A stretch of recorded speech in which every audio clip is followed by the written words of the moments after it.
All right. Welcome to the November 30th Kirkwood School District Board of Education public meeting. Jean Marie, will you please lead us in the pledge? Good evening. Please join me in saying the pledge. I pledge allegiance to the flag of the United States of America and to the republic for which it stands, one nation, under God, indivisible, with liberty and justice for all. Thank you. All right. Thank you, Ms. Andrews. Appreciate that. All right. We are officially called to order. Ms. Kittles, I don't think we have any public comments. Can you confirm? Thank you. No comments. All right. Moving on to 2.02, approval of our agenda for November 30th. I'm looking for a motion and a second, please. Move approval. Second. Thank you. All those in favor of approving our agenda for November 30th, raise your hand, say aye. Aye. Aye. All those opposed, say nay. Motion passes. Thank you. All right, moving on to awards and honors. Ms. Casey, I think you'll have the floor there. There you go. All right, thank you. KHS Junior Ethan Peterson, who also attended Kaiser in North Kirkwood Middle School, earned his personal private license and completed his first solo flight August 30th. He was one of 80 high school students across the nation awarded a scholarship from Aircraft Owners and Pilots Association to complete the coursework with Elite Aviation. Kirkwood School District congratulates our very own Christy Newsham, who has been named as one of the Emerson's 2020 Excellence in Teaching Award honorees. Christy is among 100 educators in the St. Louis metropolitan region receiving this award. We're so proud of her and her exceptional dedication to our students. Kaiser Assistant Principal Jeremy Mapp, Dr. Jeremy Mapp, was selected to be the commencement speaker for his alma mater, Truman University. During their commencement ceremony, it says tomorrow, but it was last month. Dr. Mapp is a two-time alumnus from Truman, earning both a Bachelor's of Science, followed by his Master's of Arts in Elementary Education.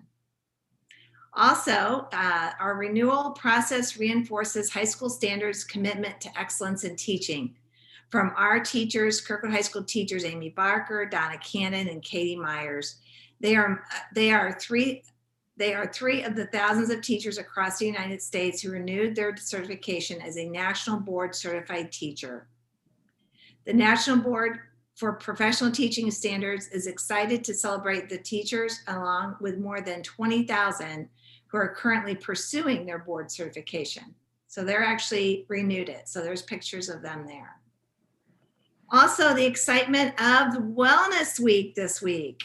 So we are celebrating the Kirkwood School District Wellness Week, WW, from November 30th to December 4th.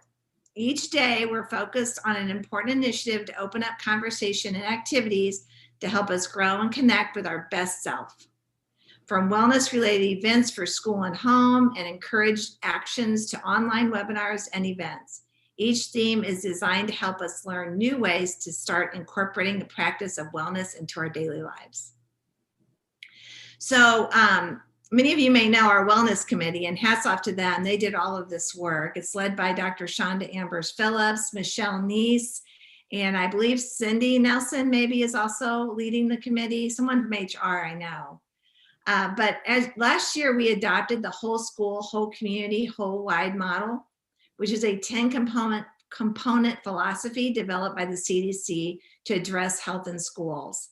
And so there's more information about this model, but I thought it would be great if our board president, Chad Kavanaugh, would lead us in the wellness pledge, which our students and staff will be taking this week.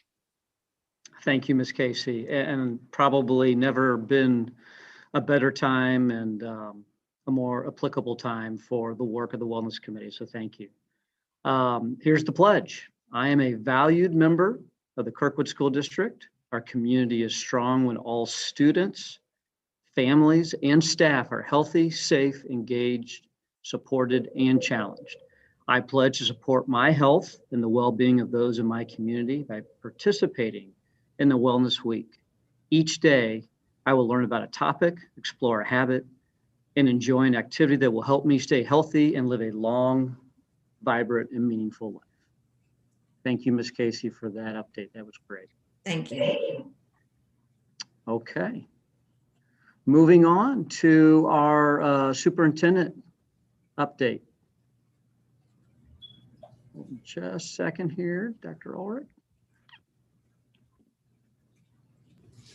All right, so the first thing that is on the superintendent's update is our strategic plan and the awarding of that bid. So later in the action items, you will see that listed.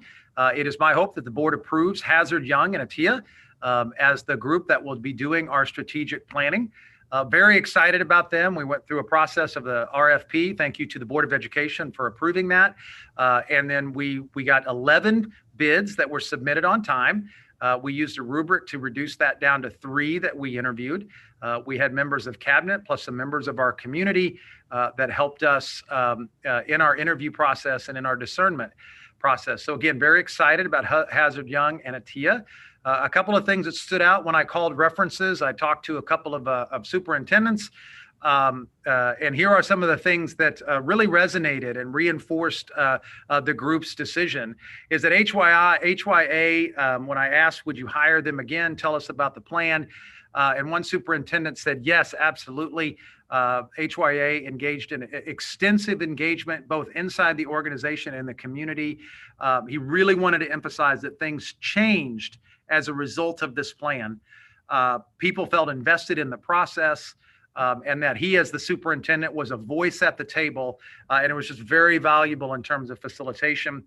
Another person I spoke with said it wasn't a dog and pony show. It really became our focus. The plan that was facilitated by HYA was realistic, it was timely, and it was credible in their community. So very excited about that. Very excited to announce them, and it's my hope later that the board will approve that.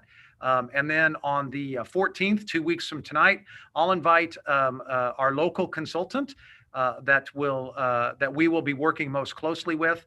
Another thing that stood out about HYA is they're a national group that can bring a lot of resources to bear, but they're engaging with local folks, folks that are familiar with the St. Louis area and the St. Louis County region. So very excited about that. And again, it's my hope that a little bit later in the action items that the board approves those folks and we can get them started on those aspirational conversations, right? On those things that that we want to keep our head up and keep looking at that horizon to do the best we possibly can do in terms of working with our kids.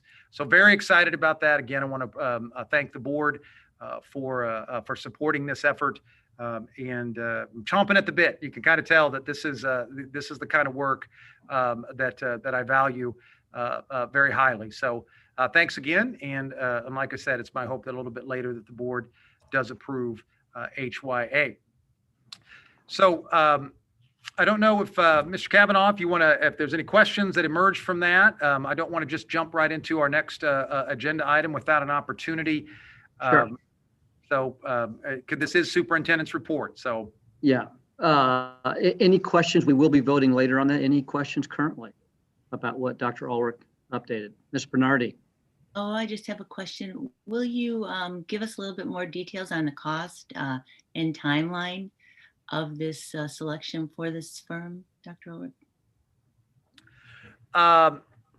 The timeline that the firm is, they're actually very flexible in working with us. They believe that they can give us a working document with the local consultant within 4 to 5 months of them getting started. So the first thing that we'll need to do is working with the board is get the board's input on stakeholders that they feel we want to make sure are represented in the large group.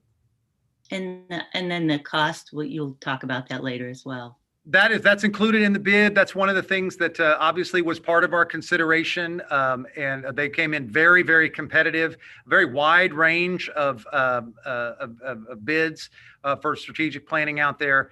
and came in very competitive with regard to the other bids. Thank you. Thank you, Ms. Bernardi. Any other questions? Okay, without seeing any, Dr. Ulrich, you can go ahead and proceed. All right. The next thing on the agenda is Dr. Fields is going to talk a little bit, give an update on an independent assessment of investigation of the school culture and climate. If you'll recall, we made a commitment back to our community all the way back in July that we would engage in this independent investigation. And one of the things that we have tried to do is each time we've gathered in a board meeting is to give an opportunity for an update. So I'm going to turn it over to Dr. Fields. Thank you, Dr. Ulrich. Good evening, Board of Education, community, and colleagues. Encompass Resolutions has conducted a review of board policies related to topics which are the subject of their assessment and investigation. Surveys of current culture and climate were crafted and forwarded to the district for distribution to high school staff, ASC staff, high school parents, high school students, middle school staff, middle school parents, and middle school students. They have requested, received, and are reviewing hundreds of pages of documentation from the district, including prior investigative files. They have also compiled and reviewed hundreds of pages of Facebook posts from the Kirkwood Alumni Facebook group. They have also begun the process of interviewing individuals about their experiences with the district on matters related to their assessment. The district has fully cooperated with the documentation request by Encompass and has assisted in the distribution of surveys. The district has also updated several sections of our website to aid in the reporting of sexual abuse, misconduct, and inappropriate behavior. I must note that a representative from Encompass Resolution will join us at the January board meeting to provide an update to the board and the community. Thank you, Dr. Fields. Any questions? Ms. Andrews, I see you. Can you, Dr. Fields, speak to what will be covered in that January update? If you might not know, but if you could just get that to us. Good evening, Ms. Andrews. I don't have that information. The only information I have as it pertains to, we have been fully cooperating, sending documentation in, and that in my last conversation with the representative from Encompass, they said January there would be what they deem as a substantial update. And so HR in particular in the district has stayed away because we do want to make sure the integrity of the investigation and the assessment is there. And so we don't have any information in terms of what will be provided in January. Okay, thank you for that, Dr. Fields. Thank you. Thank you, Ms. Andrews. All right, any other questions? Okay, Dr. Ulrich, I think we can move on to 3.03. All righty, 3.03 is we're going to give some COVID-related updates. The first thing that I'm going to do is just as a reminder to the board, when we began to engage in in-person learning, one of the things that I committed to at the time was that we would begin to look at our internal data and we would follow that data and we would be very transparent and open about that data that we are gathering internally. Because that's the data that we're using to help drive our decision-making with regard to our online learning and our engaging our students in person. And so I think I have the ability to share my screen. I want to make sure that I do. I'm going to take the board to our website, and I'm going to click on here, front and center. We have this for our families. Let me make sure I can do that. And how about that? Make sure I do the right thing here. And that. All right. So if you go there, you go to our dashboard and you scroll down, you can see the first thing that we do. I want to make sure. Dr. Ulrich, we're not seeing it now. That's what I wondered about. And I am going to, if I do that, let me see. I apologize, guys. Let me try again. Make it full screen. I'm going to do that, and then I'm going to try and go back to do this. And hang in there with me, folks. Let's see. How about that? Better. Better. All right. So if you take a look at that, what you'll see down here, as we scroll through, you'll see the number of folks that we currently have on quarantine, broken out by students and staff. We update this every Monday with our current numbers, and so that hasn't changed. The next one that we have is our current cases. We list those out as we learn them. We list these out, and they are cumulative since August 24th. You can see those dates here. And then as you scroll through these, you can see that we have a cumulative running total. It includes students and staff. And anytime after we have engaged in person, if we are alerted to anyone who is engaging in Kirkwood at home, or if we have Kirkwood at home staff members, we include them as well. So you can see that. The next one that we have is we have broken out by our, we have that number broken out by schools, the 14-day cumulative total updated by schools. Again, this is updated daily. And so you can go to these if you're a parent or a staff member that wants to see where we are in terms of our cumulative total for the 14 days. And then next, this is new, and I want to make sure as I acknowledge this new graph, I want to make sure that I say a big thank you to Ms. Casey and her staff, Dr. Fields, Dr. Bailey.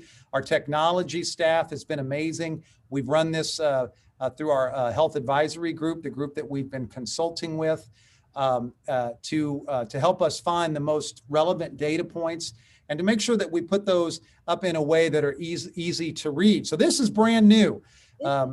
Ms. Casey and her team, they've been working on this. This is our positive trend line, symptomatic close contact cases, our 7-day rolling average. So you see here, if I scroll on to that, the student 7-day average of new cases is 1.7. The 7-day average of new cases for our staff is 0.43. Now that number could change later this evening. I know Ms. Casey would want to make sure that I say that. Full disclosure, as we learn, we update it in real time. So as we get information, we update that, and that can change because the 30th of November is not over yet. And very often we get information later in the afternoon and evening as we get reports from families through our nurses and our building administration. So that's new for us just today, hot off the press to show the board, but it is live and our families and our staff can see that.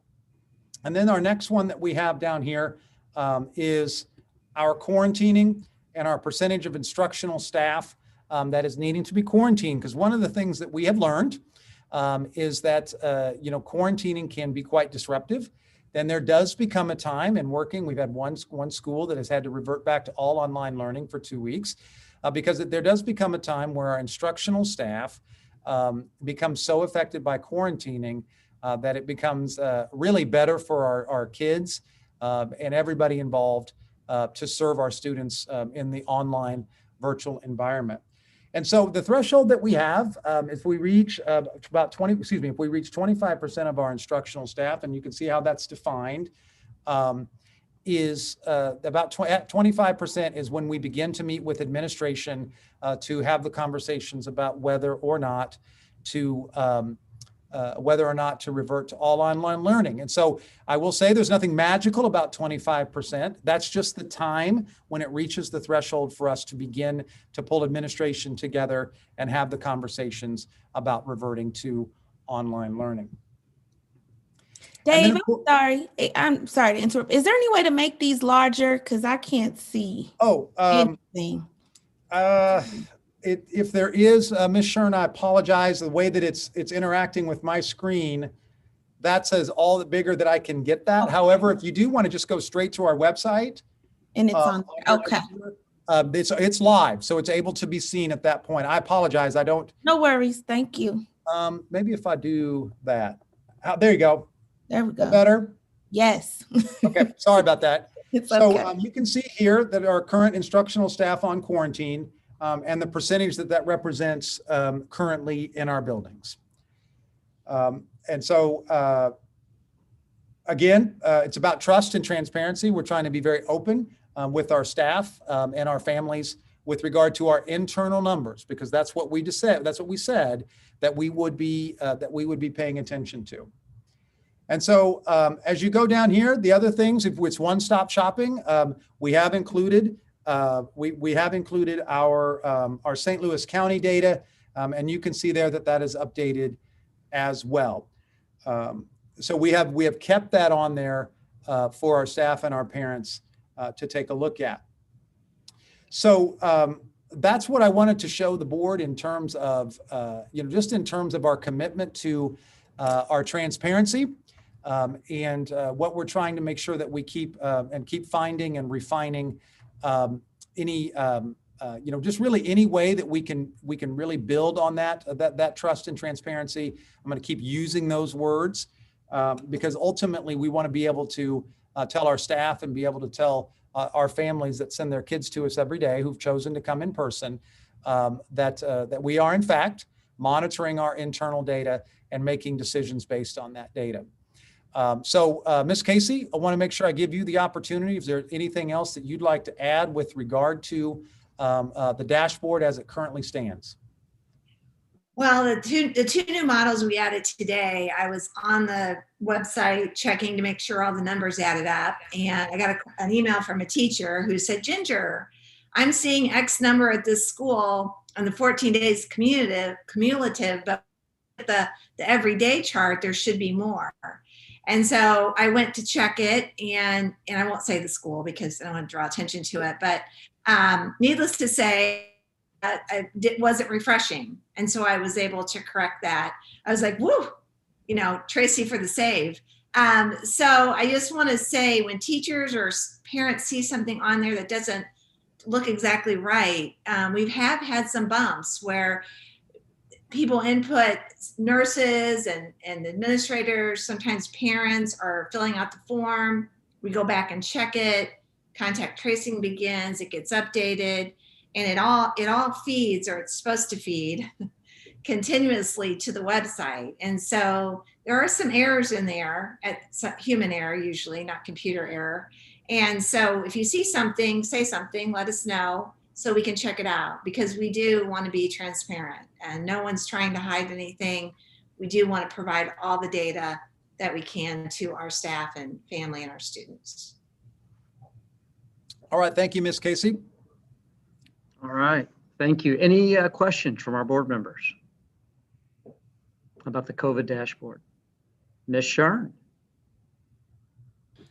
Thank you. Not anything specific to the dashboard, but received calls and emails from parents who are concerned with coming back to school in person off of the Thanksgiving holiday, with just having those 2 days off versus the entire week. So if people, decided to extend their vacation to tomorrow or today, what can you say to provide comfort, or just, what's the district's plan if, we see some skyrocketing cases within the schools?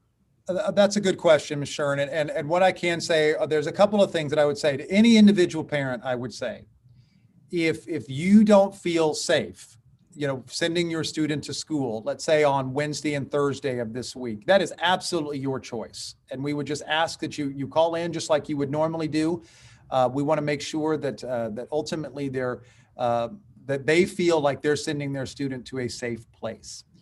Now, with regard to why we didn't take the whole week off, we did talk about that, and we discussed taking the week off. We discussed taking none of the days off. And this was essentially a compromise to do that, allowing an extra 48 hours for any symptoms that might emerge from the holiday weekend. I know many, if not most, of our parents and families, had alternate type of Thanksgiving plans, just based on our current COVID context in St. Louis County specifically. However, I am certain that we have folks that perhaps didn't make those same choices. So really, these 2 days, having the pause essentially for 2 days to go all online, was a compromise to to gain us that 48 hours, like I said, for any symptoms to emerge. However, you are correct. There are I've received some feedback that suggested that or has suggested that we should have taken more days off. However, that was not the choice that we made in terms of how best to balance that out. And you'll hear me talk about this a lot. I mean, it is, we are doing everything we can in what continues to be an unprecedented moment in our history to strike the best balance we possibly can for the safety of our kids, the safety of our staff, and maximizing opportunities for our students to engage in in-person learning where their parents have made that choice. So it was truly just a compromise in terms of time. Thank you. Thank you, Ms. Sherd. All right, any other questions or comments? Okay, without seeing any, Dr. Oak, we can move to 3.04. I think. All right, I believe that's, again, I apologize for you, Mr. Kavanaugh. This is vocabulary I'm still learning in the state of Missouri. So want to make sure that you and Ms. Kittles have got what you need. We are in alignment. Ms. Kittles, I'll give you the floor, and then we will vote on this later. Okay. The opening date for filing for April 6th, 2021 annual school election is Tuesday, December 15th, 2020 from 8 a.m. to 3 p.m. The closing date for filing for the April 6th election is Tuesday, January 19th, 2021 from 8 a.m. to 5 p.m.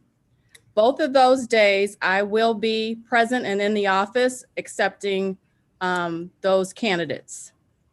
But however, due to COVID-19, all other filings in between those two dates are going to be done by appointment only.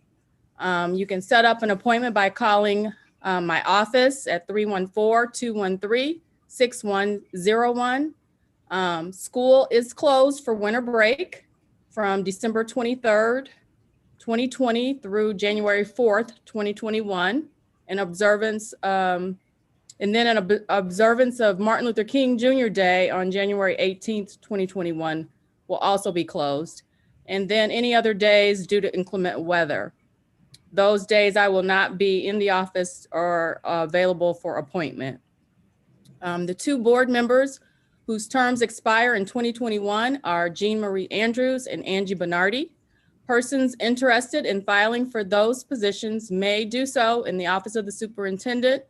Again, opening day, December 15th from 8 a.m. to 3 p.m. I will be in the office taking candidates, and the last day to file, January 19th, 2021, from 8 to 5 p.m. I will also be in the office. Any other time, please call me in the office to schedule an appointment, and I will come in and register you for as school board candidate.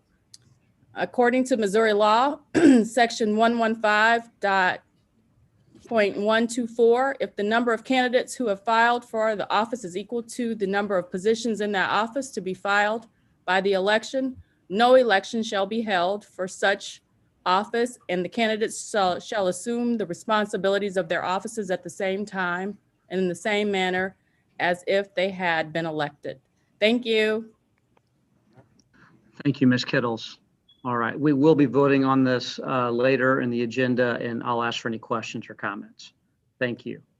All right, Dr. Ulrich, back to you. Moving on to 3.05, air quality. 3.05, I sent the board the memo that's attached with regard to an opportunity that we have for improving air quality in all of our buildings. And so I'm going to turn it over to Mr. Romay. He's going to review that for us. And then I'll just finish up with a couple of final comments on how I will recommend that we move forward. Mr. Romay? Great, thank you. Yes, we've been researching the health benefits and science behind this system. This is a system that produces ions. It's called needlepoint bipolar ionization, and it's made by Global Plasma Solutions. And we believe this will significantly improve our air quality in our buildings. The system reduces mold, viruses, including COVID, bacteria, dust, allergens, and odors. Studies have proven that this is effective and can reduce viruses as high as 90% or more. It treats both airborne aerosols as well as surface contamination. One thing that I do want to point out, this is just one additional layer of protection. It doesn't mean that we can ignore the other layers that we put in place, things like masks, the safety barriers, hand sanitizing, all those precautions that we put in place. This system's been installed in 250,000 buildings worldwide, including hospitals, schools, universities, airports. Locally, it's been installed in Clayton, Lindbergh, Melville, and St. Louis public schools, a few universities, a couple hospitals, and I just found out today that Rockwood is installing it in their district. We did call references to several of these local school districts, all had positive remarks. Probably the most significant thing that I heard came from Melville School District that said they had a mold problem 3 years ago in their band room. They installed this system and haven't had a problem since. That was one of the reasons why they installed it in other parts of their school district. This system was also recommended by Siemens, who was our energy service company that we hired last year. Ions occur naturally outside and they're inside, but at much lower levels inside. The way that they work, they neutralize mold and viruses and bacteria by attacking the cell structure and removing the hydrogen atom. So that's how it neutralizes these pathogens. They're drawn to these particles by an electrical charge. Another benefit is in terms of cleaning, since they're attracted to particles and bacteria, viruses, even spaces that we normally don't clean, like underneath a student's desk that students may touch. It would provide some level of neutralizing on these viruses on those areas. Reduces airborne particles and odors in a similar manner. It's attracted to these particles. One thing it does is it makes them larger, makes them easier for our systems our filters to filter them. If you recall, we bought MERV 13 filters before the start of the school year. This system will improve the effectiveness of these filters, making them equivalent to like a MERV 16 or 17 filter. Those are filters that are found in hospitals. So it's with this system and our MERV 13 filters, it'll filter particles as small as the same type of filters, HEPA filters that you see in hospitals. The lifespan is 10 years. We can move these to newer units as we replace units. It's been certified to be ozone free.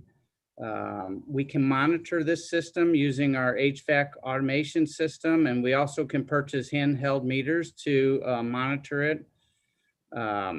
It improves the effectiveness of masks. So for example, a surgical mask, it can improve them by 194%. Cloth mask by 32 times, 3,000%. In my memo, I listed several studies that were done, independent studies that were done on different pathogens, viruses and bacteria. And in most of the cases, it saw 90% reduction in these pathogens. Another study was the aviation clean air study that looked at aircraft and also showed that it reduced COVID by as high as 99%, making it inactivating the virus.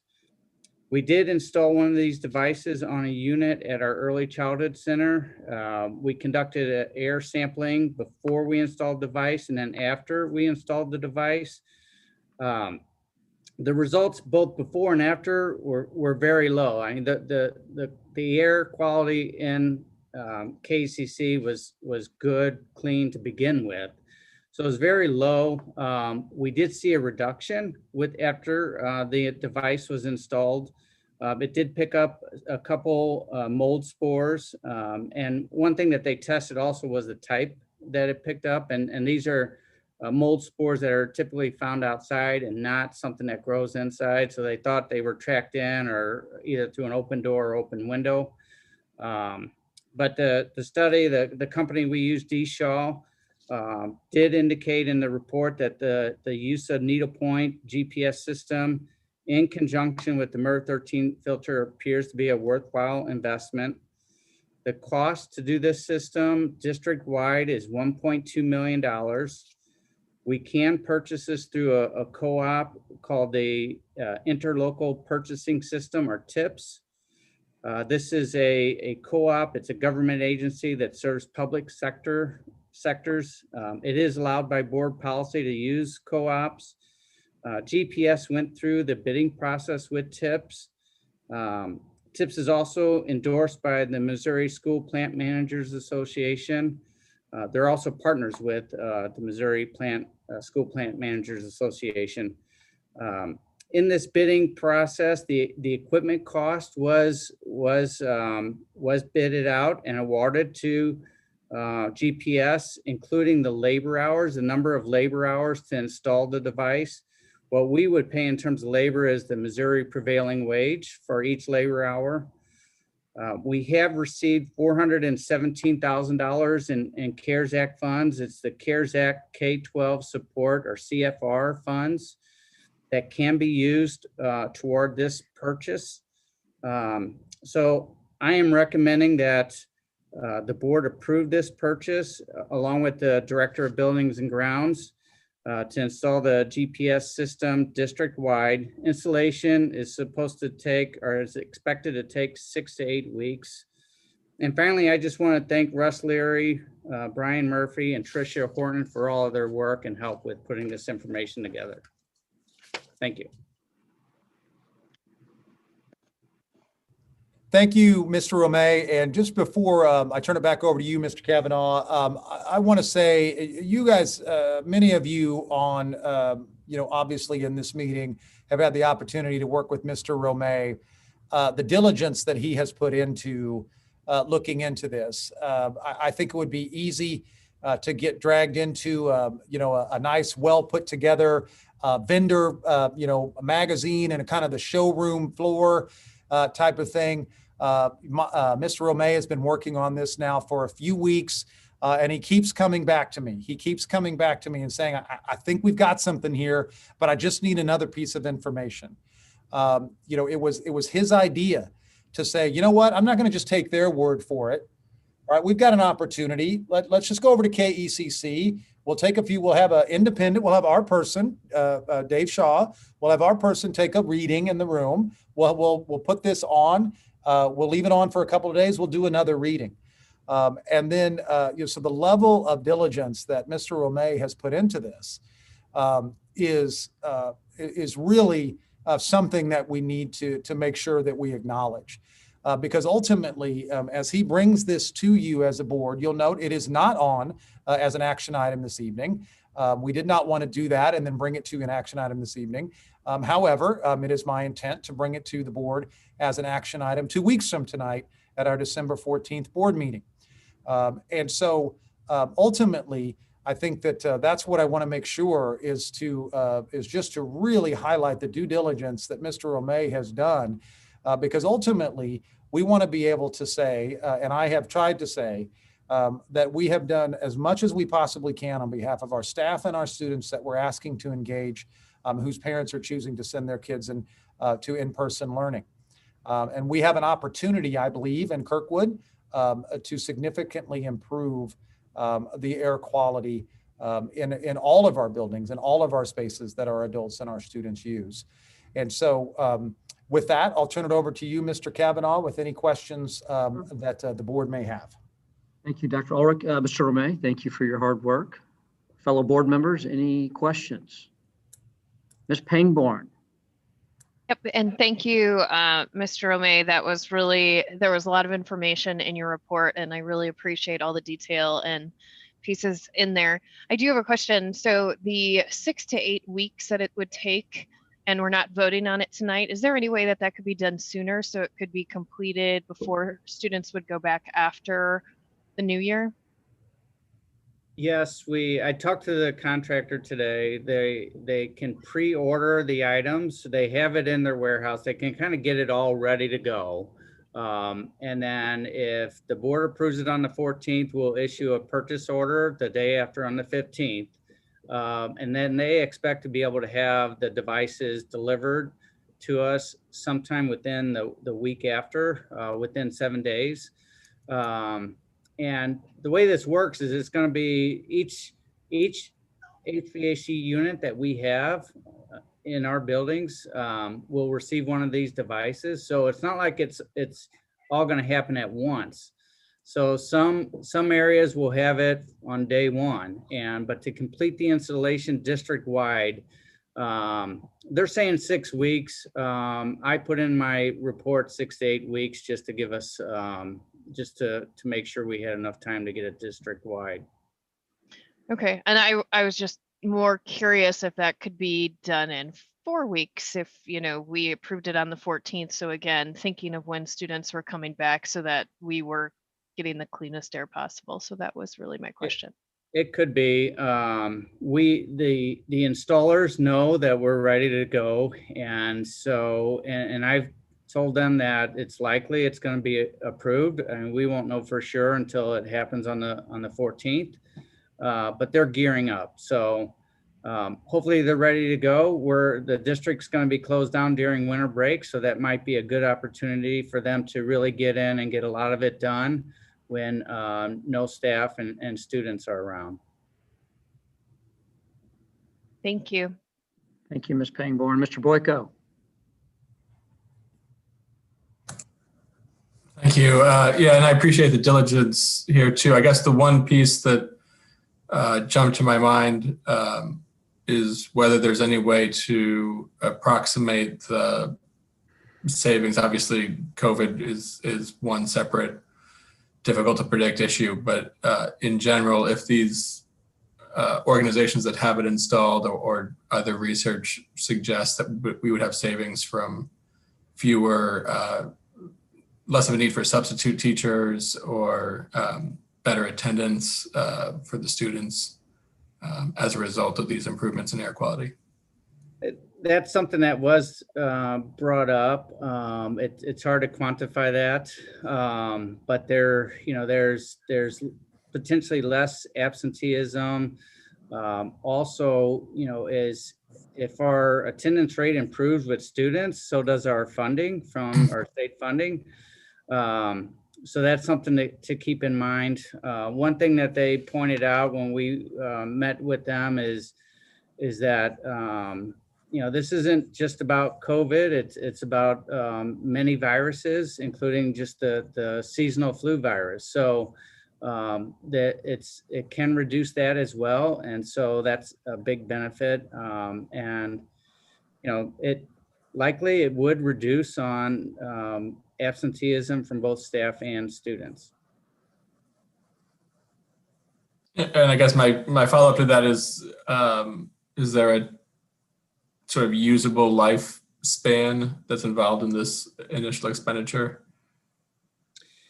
10 years is about the lifespan of the devices, is what they've indicated. Thanks. Thank you, Mr. Boyko. Ms. Andrews.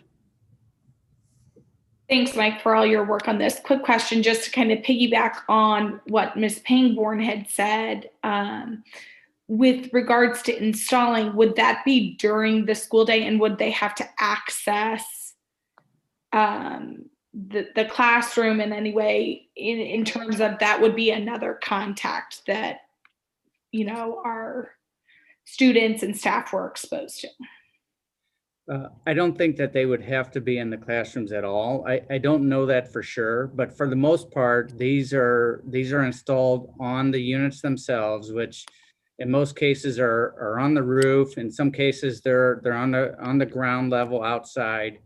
But there may be some areas within our schools that have, a particular space, because it's not just classrooms, it's all spaces that may have a local unit in the space, and it may require that one of these installers are in our building. And I'm sure there's going to be instances where somebody's going to have to be in the building. Yeah, and we'll just have precautions in place for that, correct? Yes, Ms. Andrews, I want to make sure that one of the things that we've been very careful about, much to the chagrin of some of the folks in our community, is that we have controlled for as many variables as we possibly can.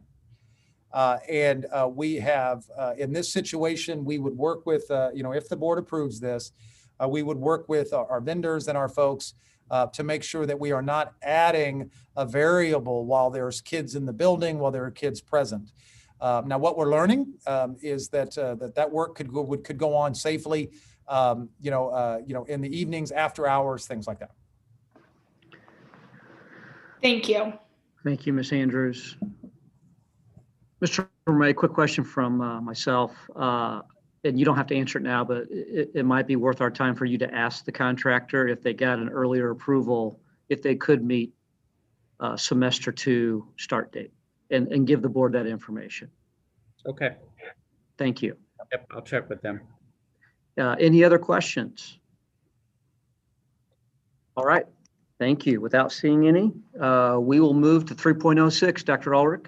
Yeah, just a quick update. Thank you very much. As you know, 2 weeks ago, I came to the Board of Education and talked a little bit about our need to keep our eyes on the horizon when we are able to welcome all of our students and staff members back to in-person learning. And just as a reminder for everybody that in June, we went to our voters with a solution for our capacity issues in our schools, especially our elementary schools, along with district-wide improvements related to secure entrances and accessibility improvements. And the solution at that time included building a new elementary school on the Lindemann property, which of course has been owned by the district for years. And at that time, the community spoke and it didn't pass. I believe the case can be successfully made to going back to our community in April with a student-centered solution that our community can support. As I will continue to say, as I am learning about being the superintendent of Kirkwood schools, our students deserve instructional spaces that reflect the best practices in teaching and learning. Our teachers deserve the same thing.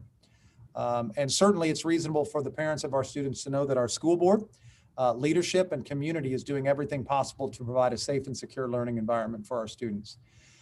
We've got very specific needs we need to address now, as well as for at least the next 5 years. We need to add instructional capacity. We need to provide secure entrances, a separate cafeteria and a gym at Tillman, along with updated libraries in Westchester at Tillman. Those are just examples. And in order to gather feedback and listen impartially to our students, parents, staff members, and community, I have sought a third-party organization to help. And we sought quotes from various St. Louis County-based organizations, and we have chosen Creative Entourage to help us develop surveys and provide the administration and Board of Education with a summary of their findings. I can say one of the things that was a commitment and certainly an expectation from the board was that I meet with staff members, former board members, and community members and get to know our school and our district community. And I have made a commitment to do that. It's been a little difficult in this context, but we have done that. And the overarching consistent message I'm hearing is that everybody understands that our schools are overcrowded. Even our folks that I talked to that are certainly had opinions that were very public about Prop S.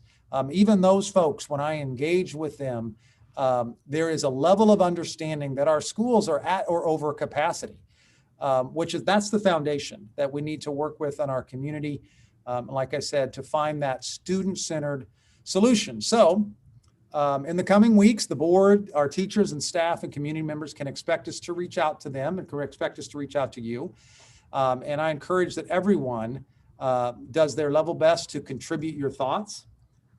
As I will continue to say, we have a unique opportunity to set the district on a course to meet the immediate and future needs of our students. And so that's my update for this evening as we move forward to January and moving into the time frame of asking the board to put something on the April ballot. you will see the results of this work that we are doing and the results of the groups that we are engaging.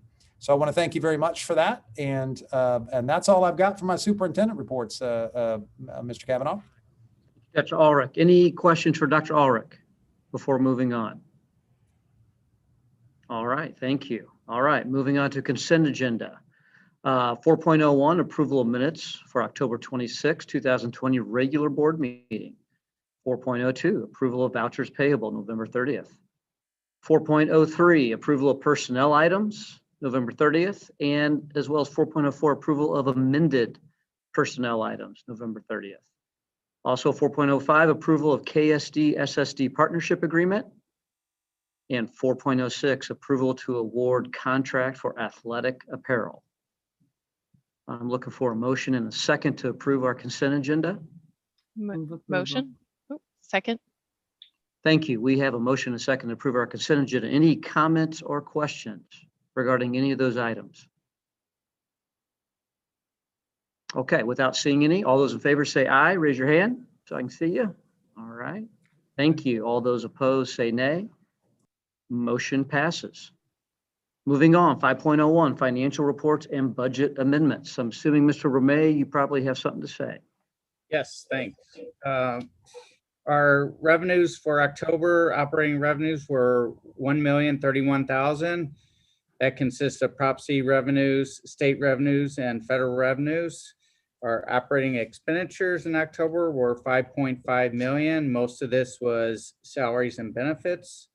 In our maintenance fund, revenues included $576,000 in lease proceeds for the boiler replacement project, and we paid $170,000 in expenses toward that project. Budget amendments for October, revenues included an increase of $588,000 for two different grants, COVID or CARES Act grants.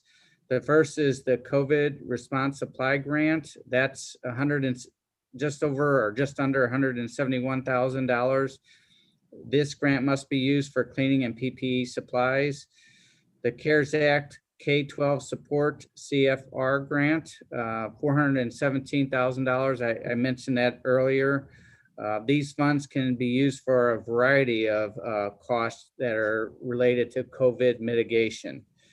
Expenditure amendments for October total $2.6 million. The budget was increased to provide the funding needed in response to COVID-19, as discussed at the October 26th board meeting. These are one-time adjustments for this fiscal year only. They include the two CARES Act expenditures for the two CARES Act that I just mentioned. Also, in addition to that, salaries and benefits for intentional connectors, permanent subs, and additional teaching staff. There's additional expense for custodial and cleaning services, PPE supplies, and staff counseling services. There were other transfers that were made in addition to these, but they did not increase the budget. It's recommended that the amendments for October be approved. Thank you, Mr. Romay. Looking for a motion to approve financial reports and budget amendments for November 30th, 2020. Move approval. Second. Thank you. We have a motion and second to approve our budget amendments. Any comments or questions? Okay, without seeing any, all those in favor, raise your hand, say aye. Aye. All those opposed, say nay. Motion passes.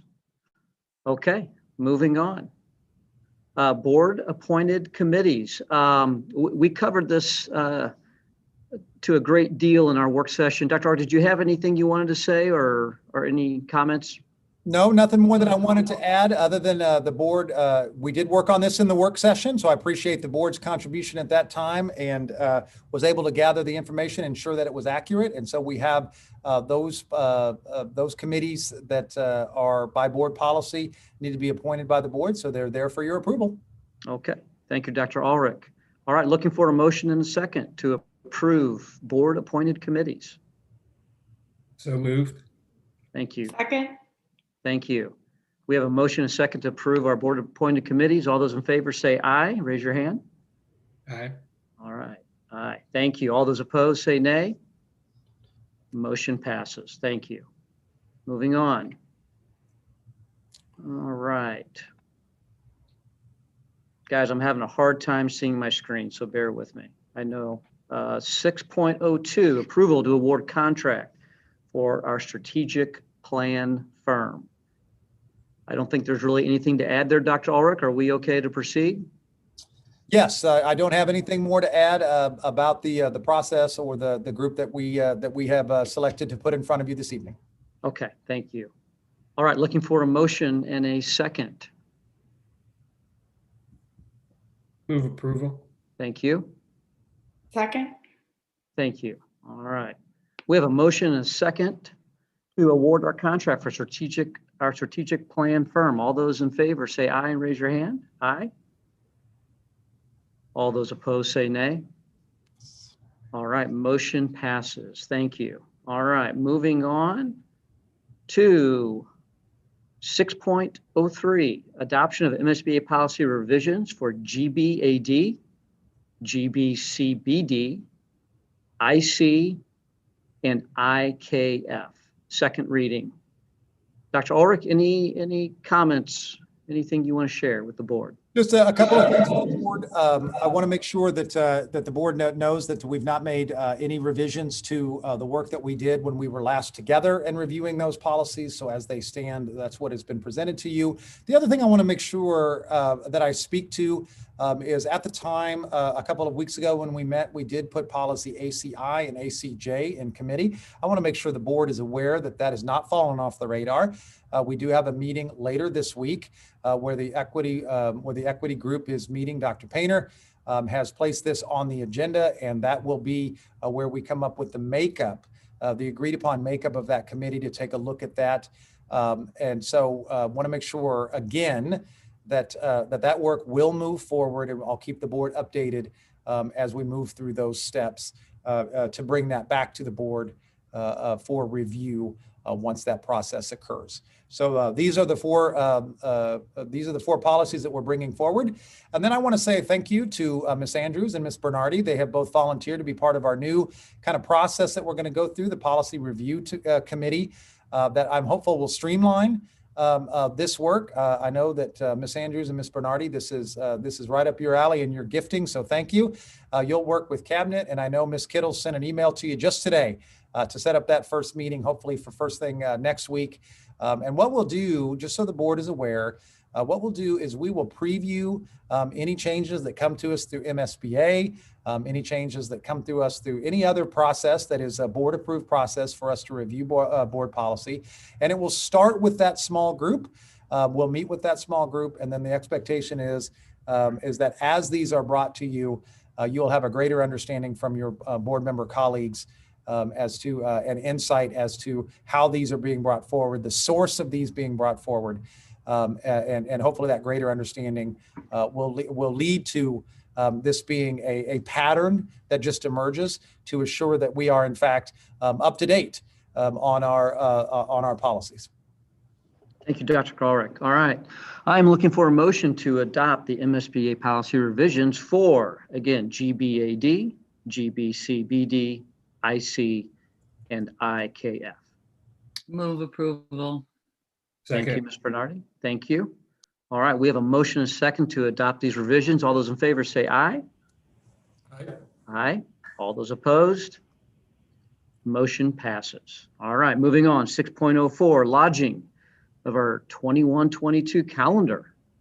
All right, Dr. Ulrich, I'm assuming we do want to have some comments about this. Well, I do. I want to make sure that the board understands that as Dr. Fields and I learn our process here in Kirkwood, we're lodging this for the board this evening. That's my understanding that's the process that we follow.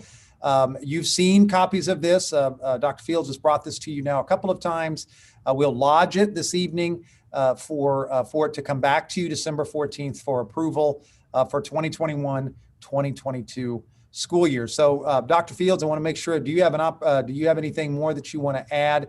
I don't think there were any substantive changes from when we brought it to the board previously. Is that correct? Not at this time. Okay. All right. Thank you. Thank you. Just in general, any questions or comments from our board regarding our calendar? Thank you. Okay. Moving on, 6.05, call for April board election. And again, this is an action item. I need a motion to approve the call for the Board of Election. Move approval. Second. Second. Thank you. We have a motion and a second. Any questions or comments? Ms. Andrews? As Ms. Kittle said, this is my time for running. And I just want to say it has been an honor to serve our students and our staff and our community. And I plan to seek re-election from the Kirkwood School District community. All right. Thank you. Thank you, Ms. Andrews. All right. Any other comments or questions? All right, Ms. Bernardi, you're on mute. Yeah. There you go. Here I am. I turned it on. Yes, it would also be my seat as well. And I want to also say it's been an honor to represent and serve on the school board. Many thanks to all of you for your support over these past 6 years. We can face challenges in our district, strategic planning, collaborations with our community, and a focus on eliminating barriers to student success continue to be essential. We need all members of our community to feel that their voices are heard. I feel we have more work to do together at this critical time where experience and community dedication is essential. Through good board governance, resource management, and community and teacher engagement, it is my hope that every student in Kirkwood School District has the opportunity for educational success, and I too look forward to continuing to serve the community for another term. Thank you, Ms. Bernardi. Okay. Any other comments or questions from our board? Okay. With that being said, all those in favor of our call for the April Board of Election, raise your hand, say aye. Aye. Aye. All those opposed, say nay. Motion passes. All right, moving on to 6.06, approval to award contract for technology server replacements. Exciting stuff. Yes, and I'm going to turn it over to Dr. Painter. He's going to stand in for Ms. Toth this evening and give just a brief description of why we're bringing this to the board for approval. Dr. Painter. Yes, good evening and thank you. It is exciting stuff. The Kirkwood School District has 2 data centers currently located on the Huff campus and at Kirkwood High School. These data centers house all of our on-site data for the district, including virtual servers, and data used by our teachers and by our finance and communication offices. Each data center provides a failover for the other one, and it's obviously critical that the system and its backups are very reliable to us. In 2017, the district replaced a network storage area device that was over 10 years old, and most of the remaining equipment that we are now utilizing for these purposes is now 8 to 11 years old and needs to be replaced. 6 responses were received in the bidding process, and Riverside Tech, RTI, submitted the lowest bid. RTI received favorable recommendations from the references that they provided, and the Director of Technology Services, Allison Toth, recommends awarding the contract to purchase equipment to Riverside Tech. This will be paid out of the dedicated technology fund. Thank you, Dr. Painter. All right. I would say one thing.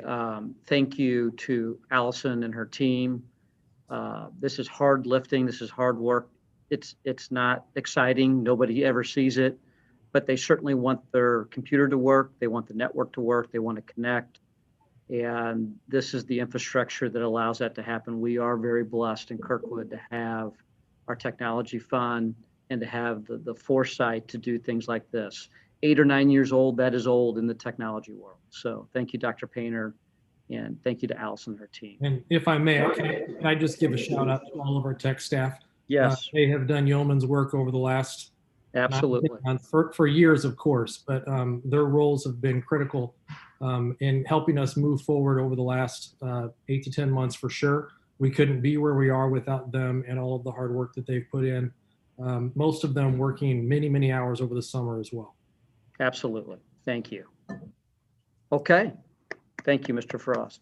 Looking for a motion to approve to award the contract for the technology server replacement. Motion to approve. Thank you. Second. Thank you. All right, we have a motion and a second to approve the contract. Any questions or comments? Okay. All those in favor, raise your hand, say aye. Aye. Aye. All right. All opposed, say nay. All right, motion passes. Thank you. All right. Moving on to future events. The only one I have is our December 14th board meeting. Ms. Casey or Dr. Ulrich, am I missing anything? Okay. Thank you. All right, moving on to 8.01. We do have a need for a closed meeting tonight. Looking for a motion and a second. I'll move. Okay, I got Mr. Boyko, Ms. Andrews. Okay, we will do a roll call. I'll call you out by name. We have a motion second for our closed meeting. Mr. Frost, Yes. Ms. Bernardi, Yes. Mr. Boyko. Yes. All right, Ms. Shern, Yes. Ms. Pangborn. Yes. All right, and Ms. Andrews. Yes. Okay. Motion passes. All right. We will go into close momentarily. We are officially adjourned. Thank you, everybody.